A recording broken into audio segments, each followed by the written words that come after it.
Hello and welcome. This is Rooflemonger, my friends. We have reason to talk about Killer Instinct again. The rumor mill is churning yet again, and it seems to be more things pointing towards a resurrection of the Killer Instinct franchise. Now, this isn't the first stirrings we've had of this actually. Back in October, we had news much the same, where we had people who are tuned in at the goings-on at Microsoft, and they're saying that yes, there is a new Killer Instinct in development. I'll link that in the video description if you want to see that video. And today's news is further along those lines. Yes, there is apparently a reboot of Killer Instinct going on. However, it is not being made by Microsoft and also not being made by Iron Galaxy, the people who took over the reins of the franchise in later years, but is instead being made by Bandai Namco. Very strange to be sure, so let's get down to the nitty-gritty. So over at windowscentral.com, they're talking about Killer Instinct and also some of the previous leaks and rumors going on, and they had this to say. I have also heard the vaguest of unsubstantiated rumors that one of Bandai Namco's fighting game development teams may be involved.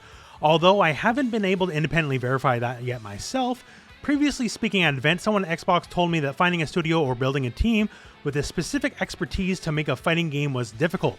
Naturally, Bandai Namco is responsible for franchises like Soul Calibur and Tekken, and have even contributed to Smash Bros. Ultimate as well. It would make sense to get them involved if indeed Microsoft is exploring reviving the classic fighter.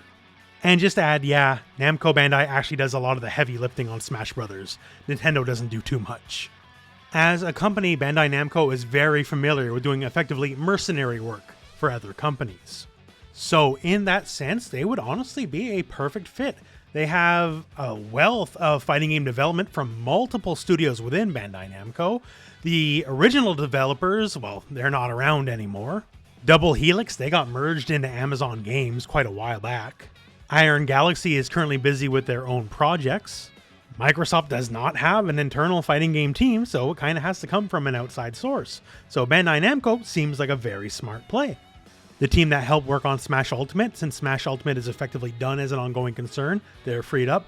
Also, Project Soul, the internal Soul Calibur team.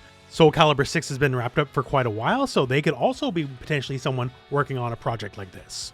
As far as Bandai Namco goes, there's actually a wealth of options available to them. So in the end, there's a lot of pros here, right? People want Killer Instinct to come back. In a lot of ways, perhaps Killer Instinct was a game before its time. If the later era versions of Killer Instinct came out today in the modern day, I feel like the game would have been much more successful. It is in no uncertain terms just a plain smart idea to bring the Killer Instinct franchise back.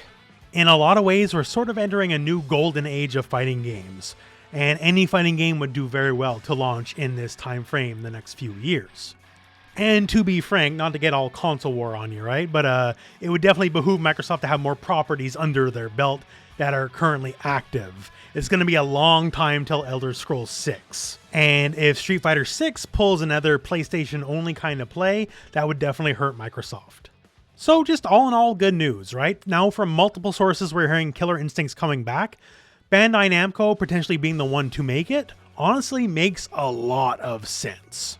The only thing to be a little bit of a downer about is it's Bandai Namco that is the one that's making it. Bandai Namco is perhaps of all the modern fighting game developers the most backwards, let's put it that way. Killer Instinct could potentially go from a franchise that was heralded for the best netcode of all time to one that could be some of the worst netcode of all time.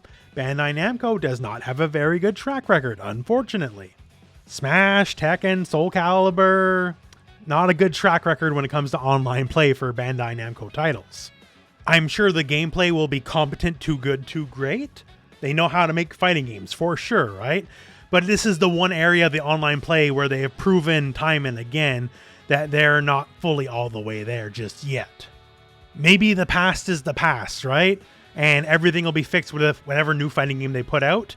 I would absolutely love to be wrong. I want to be wrong, right? Straight up, I want to be wrong. But just the track record is what the track record is. That said, let's hope it all gets figured out, because I am definitely all the way down for Killer Instinct returning. So my friends, that's the news as it currently stands and the rumor mill as it currently stands. Obviously not substantiated, but then again, it's not like they would come out in public and say this until they're ready to actually announce a new game full out. And when would such a game get announced? This year would certainly be nice, but hey, who knows? Still this year, we have King of Fighters 15 coming out. Street Fighter 6 will almost certainly be announced this year. We have Project L, the League of Legends fighting game, also coming up. Tekken 8 is almost certainly coming in some way, shape, or form. And Killer Instinct coming back as well. That's just the icing on the top of the cake. And my friends, that's it for the video. So thank you very much for watching. Hope this video has found you well. Go out and play some fighting games.